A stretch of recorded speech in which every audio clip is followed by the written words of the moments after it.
33 minutos pasaron de las 10 de la mañana. Sigue lloviendo, va a seguir lloviendo durante toda la jornada. Hay alerta meteorológico, el alerta es naranja, así que a estar atentos. Hay suspensión de clases turno tarde en las escuelas provinciales. Ahí pregunté si hay alguna decisión por parte de las escuelas municipales. Todavía no tengo respuesta, pero en cuanto la tengamos, obviamente la vamos a estar compartiendo. Es muy probable que se tome la misma medida, ¿sí? Que de hecho ya se tomó en el turno mañana, que es la suspensión de clases, porque el alerta habla de lluvias fuertes entre un 70 y un 100% para el mediodía y la tarde. Recién baja un poquito, pero no mucho, para la noche con una probabilidad entre un 40 y un 70%. Bien, y está lloviendo y sigue lloviendo fuerte y uno ve las redes sociales de familias, padres, madres que se quejan, che, pero es para tanto, con esta lluvia los chicos pueden ir a la escuela igual. Bueno, conviene pensar de tanto en tanto que hay otra gente, además de nosotros en este mundo, un tanto quizás menos privilegiada que nosotros, que les ha tocado en suerte vivir en barrios alejados, con calles de tierra, que hoy son calles de barro, con colectivos que pasan a 5 o 6 cuadras, y por esa gente, también, por esos niños es que se toman básicamente estas decisiones, ¿no? Exactamente. Bien, estamos con visitas. Recordábamos que hace un año exactamente el padre Andrés Pérez estuvo también aquí con nosotros, que fue el día en que falleció el Papa Francisco. Andrés, buenos días, gracias por venir. Buenos días Buen día, a ¿cómo todos. estás? Gracias por la invitación y también a todos los oyentes, a la audiencia, mandarle un saludo y la bendición. Y bueno, y en este aniversario de la partida de alguien que fue tan importante y tan significativo, no solamente para nosotros, sino para el mundo, ¿no? En estos tiempos que estamos viviendo, uno vive y piensa, bueno, ¿no? ¿Qué hubiera hecho Francisco en esta situación de guerra, de conflicto? ¿No? Su intervención, su figura, que Francisco, por sobre todo, si uno tiene que destacar, era alguien que buscaba permanentemente la paz y siempre buscaba como la manera de poder mediar, ¿no? Un poco lo mostró en América, especialmente cuando le tocó mediar entre Rusia y Ucrania. Él tomó un papel muy protagónico, inclusive con ambas partes, y enojo de ambas partes hacia con él, porque se metía en la política internacional, pero por sobre todo siempre buscando la paz, ¿no? Entonces, bueno, por ahí, qué lindo que empecemos a ver el legado de Francisco en este tiempo, ¿no? Que corre tan difícil, y en esa hermosa bendición que nos dejó al finalizar la Pascua, ¿no? Así que bueno, Sí. comienza la Pascua. Más allá de lo estrictamente religioso y de su rol. Sí, su misión. Un actor político importante a nivel internacional. Muy importante, digamos, ¿no? Una figura destacada por su coherencia de vida, por buscar la paz, digamos, en esto de permanentemente él muchas veces hasta dejar de lado cuestiones personales, inclusive poner a la iglesia en una situación de mediar, ¿no? Y a veces en ese mediar había que bajar un poquito, ¿no? Hemos visto imágenes de él besando, arrodillándose, besando los pies a muchos presidentes, delegados, embajadores de países que estaban en guerra, pidiendo y suplicando por la paz, inclusive hasta llorando, ¿no? Pidiendo la paz, ¿no? Y bueno, esa figura que hoy por ahí nos faltaría, o uno dice, bueno, ¿qué hubiera hecho Francisco, ¿no? Sí, es una pregunta que nos hacemos. En Franja de Gaza teníamos un sacerdote argentino y permanentemente él todos los días lo llamaba y estaba en comunicación permanente, comprometido, enviándole cosas que necesitaban, agua, medicina, tratando de no romper ese diálogo y ese único puente que quedaba, ¿no? Muchas veces entre ese sector de esa población sufriendo, ¿no? El tema de una situación de guerra, ¿no? Como eran los hermanos palestinos, ¿no? Y ahí, digamos, ¿no? Pero él visibilizaba también esa situación, ¿no? Y llamaba permanentemente a la paz. Quizá molestaría su intervención, o por ahí son cuestiones políticas, pero ¿no? Esa preocupación, ¿no? De Francisco permanentemente, ¿no? Bueno, fue un gran político. Muy político, digamos, ¿no? Una persona incluso a veces que estaba atravesada inclusive por lo que nosotros llamamos dentro de nuestra institución, por la doctrina social de la Iglesia, claro. ¿no? el evangelio vivido y que lo llevaba a él a un compromiso y a poner a la iglesia en un papel que por ahí no estaba acostumbrado, Claro. estaba muy cómoda. A veces era políticamente incorrecto para La misma institución, para cómo venía ¿no? Porque la digamos, iglesia, claro. ponía a la iglesia permanentemente en un compromiso, ¿no? En un rol protagónico en el sentido así, bueno, de mediar para buscar paz. Sí. Sí. ¿no? Una iglesia más humana en muchísimos términos, también para adentro, ¿no? Y como que abrió la iglesia que era para todos y no dejaba a nadie afuera. Exacto, Eso fue un exacto. mensaje Sí, muy yo muy creo claro que también. no, el legado es un papa puramente humano, digamos, ¿no? Sí. Sin sobreactuar, una especie como de papa con matices como hasta divino, ¿no? Algo, sino que su lenguaje era muy sencillo. Los jóvenes son los que más entendían, los sectores más marginales eran los que más comprendían. Ahí va. Entonces tenía gestos y su lenguaje, su manera de comunicarse, que había un grupo, y a veces el grupo que eran los minoritarios o grupos más vulnerables, eran los que más comprendían un poco y los que más entendían su palabra, su enseñanza o la comunicación y la frecuencia, ¿no? que había. ¿no? Y a veces, en algunos sectores, por ahí eran los que más bueno, se oponían. él decía, ¿no? Hay que mirar la periferia porque en la periferia está lo real. Lo real, De ¿no? hecho, hoy escuchaba algunas de sus palabras. Hay que mirar a los jubilados, decía. Hay que mirar la educación, hay que mirar los barrios. Yo Ahí creo está que la hoy realidad. extrañamos por ahí esa figura, ¿no? Esa figura que nos dice a todos, y especialmente a la iglesia, y a los dirigentes políticos y a todos, ¿no? Esa sensibilidad de decir, bueno, no se olviden de los ancianos, de los abuelos, de los jubilados, de los maestros. Permanentemente él tenía, digamos, esa sensibilidad hacia los sectores y especialmente hacia los sectores más vulnerables, ¿no? Sí, Y si bien evangelio No por puro, nada digamos, eso, ¿no? los cartoneros lo entendían, no por nada en la villa era sumamente querido. Sí. Eh, Y no dejó de ser Bergoglio, Nunca dejó. más allá de ser no. papa. Sí, tuvo algunos episodios Sí. apenas fue nombrado, sobre todo por la cuestión de la seguridad, ¿no? Estas sí, historias sí, de tomarse, de salir de Sí, de romper para buscar un traje permanentemente. Sí, romper es. Por eso yo creo que por ahí, si nosotros tenemos que hacer como una lectura así muy simple de Bergoglio, de Francisco, es esa coherencia de vida. El tipo era un tipo pobre y predicaba con su pobreza y vivía pobremente. Entonces los jóvenes captan eso, el mundo captó eso, los políticos captaban eso, inclusive hasta políticos que estaban por ahí con otras líneas ideológicas, pensemos en Mujica en Uruguay, pero sin embargo había un diálogo entre ellos, que había algo en común y esa coherencia de vida. Es decir, pobre vivía. Lo vemos que sale del Palacio Pontifical y se va a vivir a una humilde pieza en Santa Marta, donde él tiene contacto y cercanía, donde él permanentemente está escuchando y viendo lo que está aconteciendo en los ambientes, en el día a día. Porque a veces sí, nos pasa, ¿no? Es como que eso de decir, vivir en otra frecuencia o no ver la realidad. Claro. O en Perder una la burbuja, noción de la claro. realidad, porque a veces nos pasa, ¿no? Es decir, políticamente baja la inflación, vemos que los números y los índices a veces políticos y económicos son una cosa y la realidad de la gente común es otra. Entonces, digamos, hay una disociación o hay algo que nos está pasando, ¿no? Es decir, perdemos esa realidad de lo que se vive, ¿no? Sí, Y ya la elección del nombre fue toda una señal, ¿no? Sí, el nombre, la cercanía, el nombre pobre, digamos, una iglesia para todos y predicada para todos. Inclusive él trabajó mucho en el tema, en la iglesia institución de la alta corrupción que había en su momento con Benedicto y fue buscando un camino de transparencia, un camino de una iglesia más no tan apegada a las cosas del mundo, sacó muchos privilegios,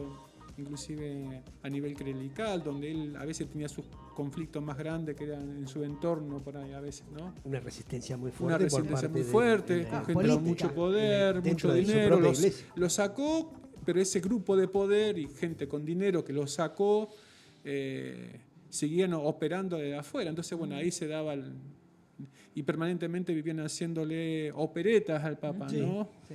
Viéndolo de la perspectiva de un año, que quizás es poco Un tiempo. año, ¿no? Un A año. lo mejor es poco y- tiempo para algo, es poco para otra cosa. Parece que hubiera sido, además, en estos tiempos que estamos viviendo nosotros, parece que hubiera sido hace 10 años. Sí. Sí, se lo extraña, ¿no? Uno dice, pero bueno, creo que ahí está como el compromiso de todo, de hacer presente en el día a día también esa opción que hacía Francisco, ¿no? Tanto la iglesia en primer lugar, y creo que ahí está el compromiso también, ¿no? No solamente una memoria que uno hace de alguien que no está, sino decir, bueno, a ver, el legado, hoy tenemos que nosotros apropiarnos y también, digamos, trabajar en esa línea, digamos, ¿no? Vos justamente, a propósito de esto que decís, ¿creés que algo cambió en la iglesia a partir de su paso? ¿Algo cambió que se ve hoy? Sí. Yo creo que hoy vemos más como a Francisco. A Francisco, a ver, digamos, hagamos una lectura un poco, digamos, invito a los oyentes a lo que pasó en Buenos Aires con el cura DJ. Con el cura DJ, digamos. que lo conocimos por Francisco Exacto. en el encuentro de jóvenes en Brasil. Por eso, digamos, Sí. es un tipo que generó que un sacerdote, que a través de la música tecno, la combinación con la música religiosa, Sí. convocara a jóvenes, Plaza no de Mayo solamente llena. católicos, sino jóvenes Ujú. a los cuales deja un mensaje. Está bien, dice, no, pero eso no es la fe. Bueno, mira, no es fe, ahí la gente no va a la fe, va a encontrarse. Y eso, Francisco era eso, era encuentro, era diálogo con lo que parecían como nuestros cucos, monstruos, adversarios, y él generaba encuentro, él generaba esa cercanía y ese diálogo de la persona, y como decía una vez, hace poco la presidenta de México decía, ¿no?, que lo mencionó en una situación de conflicto en su país con Estados Unidos, dice como decía Francisco, ¿no?, la única manera y el único momento en el cual nosotros como persona y el humano en la humanidad de hoy podemos mirar de arriba hacia abajo a otro es para levantarlo, como decía Francisco, ¿no? Y Francisco era eso, Francisco era generador de encuentro, de diálogo, de cultura, de apertura. Por eso digo, en Plaza de Mayo vimos este encuentro masivo y fue el momento en el que Francisco volvió a Argentina. Yo creo que fue una manera de... Uno sintió y esa voz de él con mensajes realmente que nos tocan un montón. Digamos, como en tierra argentina, ¿no? Y aún hoy hay un sector muy conservador de la iglesia que, por ejemplo, no estaba de acuerdo con la presentación del cura DJ, no lo veía bien, como no lo vio bien cuando Francisco lo presentó popularmente. ¿no? Sí, es como que todavía no... Francisco le decía, tanto a este cura DJ como a otros sacerdotes, como a muchos laicos, como a mucha gente que trabajaba en ambiente... Porque le hablaba a todos. Él decía, bueno, ustedes están adelante, nosotros estamos atrás, todavía no los podemos alcanzar. Claro. Sigan porque todavía nosotros no podemos alcanzarlo. Claro. Y Francisco era alguien que quizás no entendía, pero veía que ese cura DJ, que ese laico comprometido en tal cosa, que decía, sigan porque ustedes están adelante, nosotros todavía no podemos alcanzarlo. Era consciente de eso. Era consciente de fantástico. eso. Claro. Y hay siempre como resistencia de una parte más, quizás más conservadora, que sigue viendo, ¿no? Sigue teniendo esa mirada. Pero yo creo que hay todo un movimiento interno de esa iglesia que Francisco fue como generando y sembrando, ¿no? Sí. Abriendo, yo creo. Y ¿no? también externo, porque para los no creyentes, muchos nos acercó a la doctrina social de la iglesia, si se quiere, nos acercó por ese lado. Sí. Les hablaba, a veces que daba la sensación que les hablaba más a los no creyentes, a los no católicos, que a los propios. Exacto, sí, yo creo que eso, su gran... La empatía de Francisco con los que estaban alejados, entre comillas, uno dice alejado, ¿no? Con la gente que por ahí pasaba esto, como decís vos, ¿no? Por ahí yo no soy practicante, sin embargo creo, y Francisco me hizo ver algo distinto. Hay grupos que se sintieron muy acompañados y muy queridos por él, ¿no? Ya digo, a veces esa experiencia que uno ve en los cartoneros, aquellos que lo acompañaron, los que cerraron el cajón, los que llevaron el cajón, eran de esos sectores, de esos grupos que a veces nos cuesta como ver, encontrarnos, dialogar, Y en el tener seno de esa la empatía, iglesia, ¿no? de la iglesia argentina, por muchos momentos muy conservadora, con Conservadora. algunos sectores muy conservadores. ¿Algo cambió también? Yo creo que él ha ido sembrando y dejó, me parece, como un legado también en los obispos que fueron nombrados en Argentina, ¿no? Con una impronta más pastoral, más cercana a la gente, al pueblo, entendiendo las realidades, las situaciones que hoy vivimos, tener otra empatía de los curas de la villa, de Liniers, del cardenal de Buenos Aires, teniendo como una cercanía y una empatía con el pueblo, con el día a día, con la realidad que vive. Bueno, el padre Rossi también en Córdoba, ¿no? El cardenal, digamos, ha dejado... Y en el mundo. Y en el mundo, y en todo, ¿no? el mundo. En el mundo ha dejado, realmente ha sembrado, digamos, ha dejado parte de su presencia, me parece, su legado en cuanto una línea de iglesia o de pastoral o de caminar, ¿no? Una propuesta, una invitación, ¿no? Desafío, digamos, también con lo que implica. Para esto también, para lo que nos están escuchando, no es que estamos en contra de, no, sino es un desafío, es esa invitación a ponernos en camino, como decía Francisco, a salir, a animarnos a salir, a desinstalarnos de la iglesia, la institución y salir, ¿no? Ahí va Francisco siempre. Por eso digamos, iba siempre adelante y la iglesia iba un poquito atrás. Andrés, y en este contexto de crisis que estamos viviendo, esto no es una especulación mía ni nada de eso, estamos viviendo un momento de crisis económica fuerte, social, de mucha angustia. ¿Qué rol juega la iglesia? Y ahora sí te pregunto directamente a vos, en tu comunidad, ¿qué papel debe ejercer la iglesia en esto? ¿Cómo acompaña a tanta gente angustiada, tanta gente sin laburo que no llega a fin de mes, que se le detona la cabeza, el espíritu, todo? ¿Cuál es el rol de la iglesia? La fe. La fe, ¿no? Hoy vivimos momentos muy, muy difíciles, situaciones. Yo creo que hoy nos toca acompañar, ¿no? Nos toca acompañar quizá también desde lo material, pero muchas veces más desde lo humano y desde lo espiritual, de acompañar y sostener la fe, el desánimo, ¿no? La angustia, la preocupación, el que no llega a fin de mes, el que hoy no puede pagar una cobertura médica, el que vuelve a lo público, el que no puede pagar un alquiler, el que no llega a fin de mes. Estamos atravesando un momento difícil, digamos, ¿no? Y la iglesia tiene la misión y el rol de poder acompañar y también, no sé si la palabra sería como denunciar, pero sí ser la voz de los que no tienen esa posibilidad de ser una voz que resuene, digamos, que los políticos puedan escuchar, puedan sensibilizarse con el tema de salud, con el tema de educación, con la familia, con los más vulnerables. Y yo creo que no como una manera de decir, la iglesia critica, no, también la iglesia tiene el deber y el desafío de propuesta, de generar una mesa de diálogo, de generar alternativas, posibilidades. Yo creo que la iglesia tiene que ser un poco esto de como Francisco, ¿no? Ser capaz de poder mediar entre partes, buscar un punto de encuentro, buscar un camino que podamos transitar, aunque a veces eso resulta más difícil porque hay que, entre las partes, a veces para que haya entendimiento, que haya escucha, que haya alternativas, ¿no? Y por sobre todo sensibilidad con los que hoy están sufriendo, ¿no? La iglesia ha emitido comunicados al respecto. ¿Hay un canal de diálogo con el gobierno?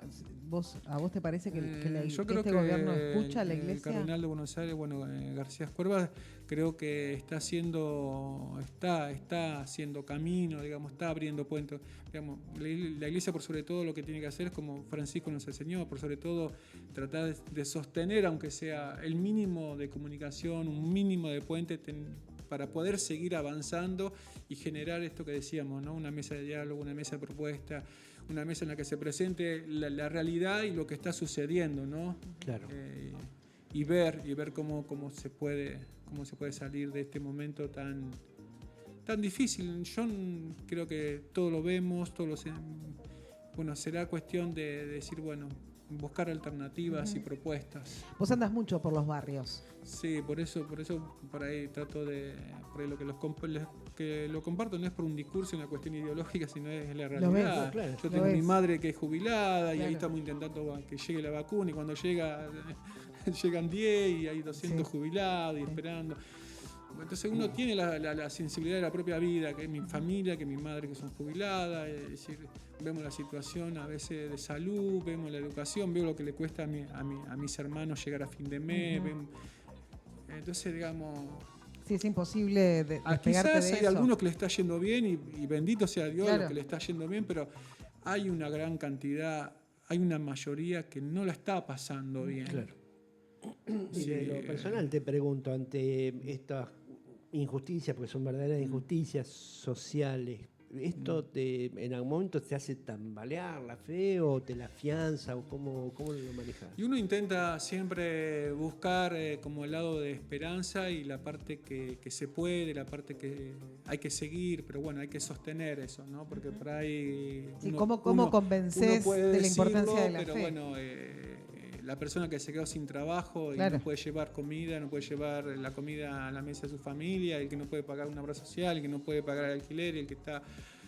Es difícil, pero bueno, uno trata de generar como esperanza, de decir, bueno, se puede, el esfuerzo, el sacrificio, pero lo que uno va percibiendo es decir, es hasta cuándo, ¿no? Claro.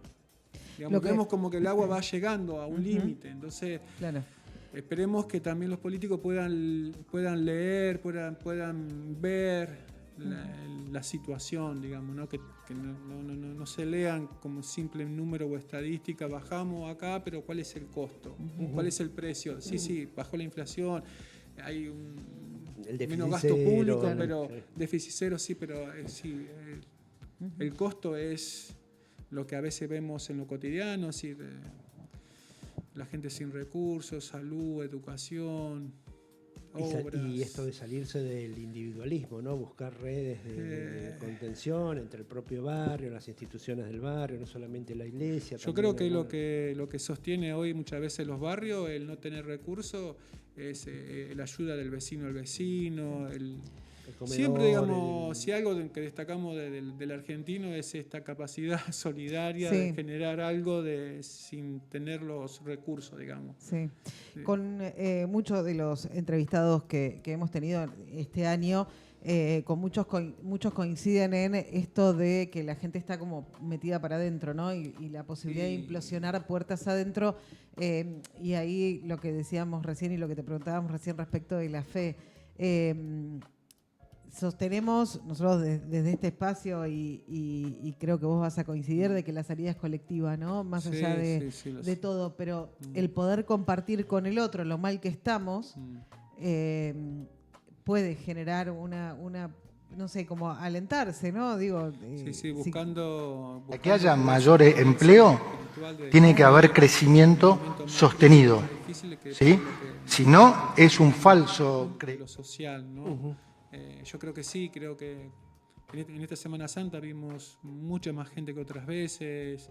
Bueno, la gente está necesitada de esa fuerza para poder continuar, claro. de lo espiritual. Sí, bueno, lo que no queda de lo espiritual, esto no va a sostener porque si no es muy difícil sin eso espiritual, sin esa fe o como cada uno le quiere, no sé, el nombre que cada uno le quiera poner, digamos, ¿no? Si depende del culto, depende del que no cree, el que cree, todos tenemos algo de que nos agarramos que nos da esa fuerza para levantarnos sin continuar. Yo creo que también y la iglesia tiene como ese rol hoy por ahí de decir, bueno, buscar canales de diálogo con las instituciones, con lo político, con lo social, digamos, que todos nos podamos involucrar, de la escuela, del club, de la biblioteca, del comedor del barrio, digamos, todos estamos llamados a decir, bueno, a ver, entre todos salimos, ¿no? La solución es entre todos para todos, me parece. Volviendo, si querés, al plano internacional y lo que decíamos de cuál fue la actuación de Francisco en ese contexto, hoy vemos que la situación está peor. De lo que vive. Estamos viendo a un presidente, el presidente del país más poderoso del mundo, diciendo vamos a barrer con una civilización. Sí, vemos un nivel de agresión, de conflictividad, que como en escalada, ¿no? Sí. En escalada permanente, pero en esa misma escalada de esa autodestrucción parece humana. Aparece el Papa León también diciendo, bueno, yo en eso no voy a entrar en discusión política y empezó estas visitas a distintos países y creo que como León que viene a seguir el legado de Francisco en la búsqueda de la paz. De otra modalidad un poco quizá más bajo, un perfil muy bajo, pero con un lenguaje y un nivel de comunicación muy clara, buscando la paz por sobre todo. no entró en esa disputa, en esa pelea por ahí con Trump, digamos que Trump se la propuso, se digamos. la propuso, digamos, eso, ¿no? La campana del ring, subimos, y sin embargo él supo manejar esa situación y que no se torne una escalada también con la iglesia, ¿no? Que por ahí la iglesia hoy en la voz del Papa resuena ese llamado al diálogo, a la paz, al no a la guerra, al no a la violencia. Bueno, creo que a veces esas voces, cuando hay poderes, cuando hay lucha, cuando hay intereses, buscan a callar, ¿no? Por eso, digamos, creo que esa coherencia también, como la que tenía el Papa Francisco, con su vida, con su estilo de vida, con su opción de vida, era lo que hablaba de por sí, ¿no? Era su autoridad, ¿no? Su propia vida, ¿no?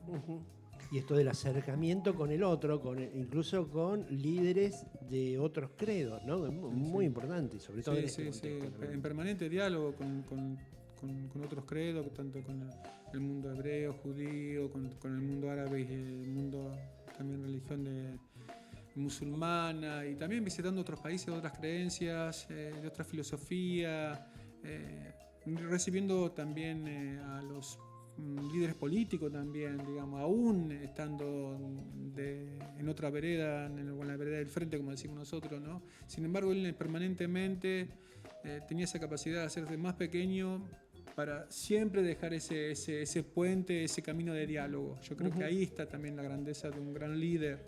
Sí, incluso lo recibió a que se sabe postergar, a Milei, ¿no? A Milei también, sabiendo amorosamente que lo había tratado del conscientes maligno. Que él estaba en contra de la política de Milei, pero sin embargo lo recibió, le dedicó más de una hora, digamos, estuvo conversando, Milei estuvo con él, le pidió disculpas de los dichos y demás, pero sin embargo, digamos, el Papa tuvo ese gesto de generar un diálogo, ¿no? de un encuentro. Claro. Aún en la diversidad, porque el Papa Francisco no iba a cambiar su postura de que no estaba, digamos, a favor ni aceptaba esa política, ¿no?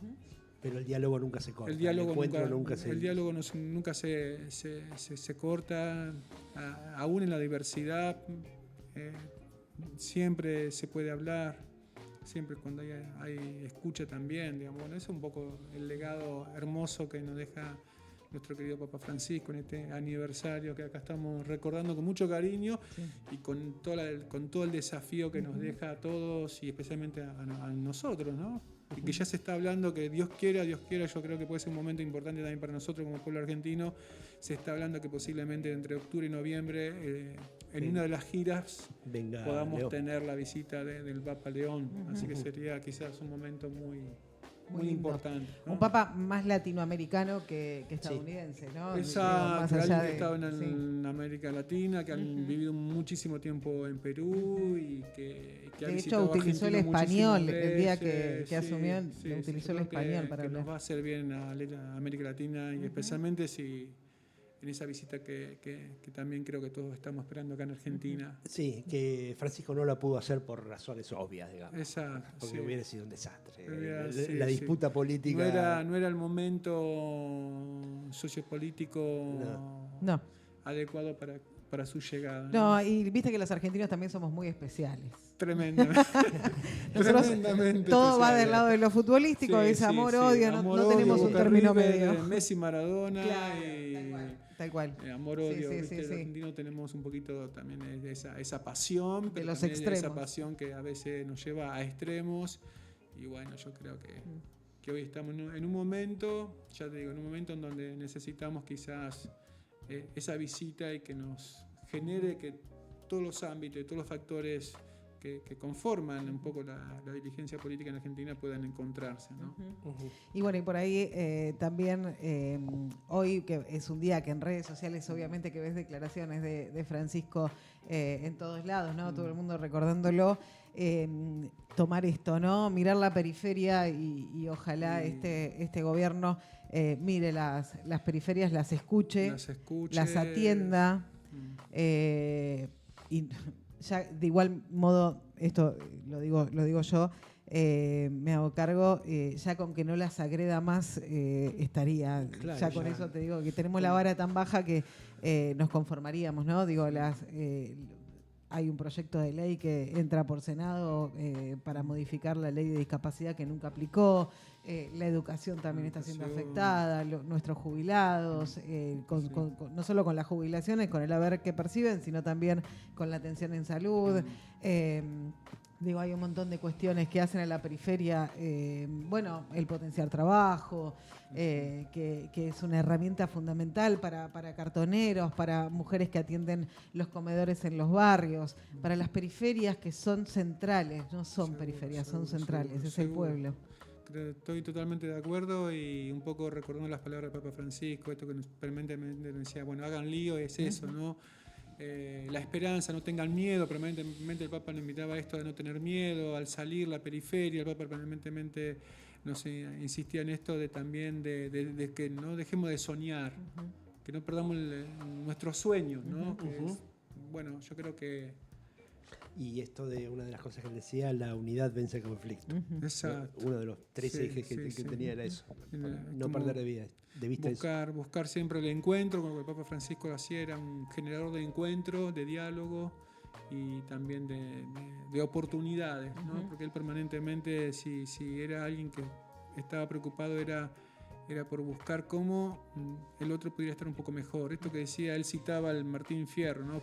Cuídense entre ustedes, cuídense los unos a los otros, ¿no? Esa imagen, ¿no? Que gauchesca, que somos nosotros, nuestro pueblo, nuestra patria, digamos, ¿no? Y hoy tenemos que, creo que ir por ese camino.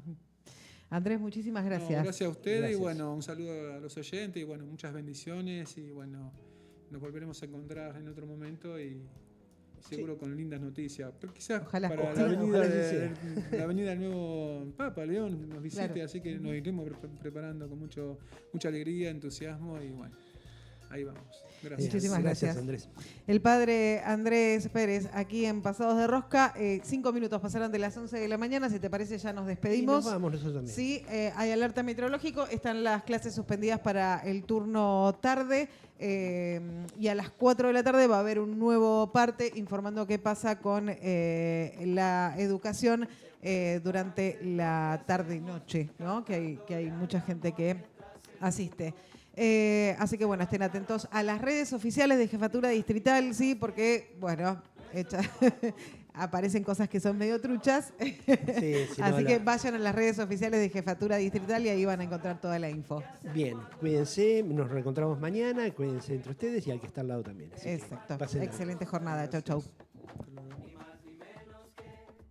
Lo que le toca, lo que le toca, lo que le toca. Y a nosotros nos toca cantar, nos toca mantener los puentes abiertos y cruzarlos canción a canción